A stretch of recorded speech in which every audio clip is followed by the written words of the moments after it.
બે હું શું કહું છું, હા નવા વર્ષે હવે છૂટાછેડાનું પ્રથમ પગલું ભરી લે, એટલે લગ્ન કરી લે.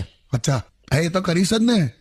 લગ્નનું ઉત્તરાયણ જેવું છે, એટલે પુરુષનું પતંગ જેવું હોય. કેવું પણ એટલે જો છોકરી સારી બંધાય તો ઊંચી ઉડાન, ક્યાં વાત હે.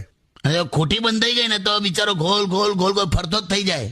ના ના મેં છે ને મારી એક ફ્રેન્ડ છે હા એને એવું કીધું છે કે એટલે અમે એવું બંને એવું નક્કી કર્યું છે હું કે થોડા દિવસ જોડે રહીએ આમ જ. અચ્છા જો બધું મળતું આવતું હોય અને ફાવતું હોય તો લગ્ન કરી લઈશું, અને જો કોઈ ભૂલ થઈ જાય તો અલગ થઈ જઈશું. પછી એ ભૂલ કોની પાસે રહેશે? હે ડપોડ બધી હોશિયારી માર્યા કર્યા વગર પરણી જાને. પણ નથી સહેલું યાર કાકા. હું પહેલા કેવું હતું, સેમ શહેરના છોકરા સાથે પરણાવતા હતા.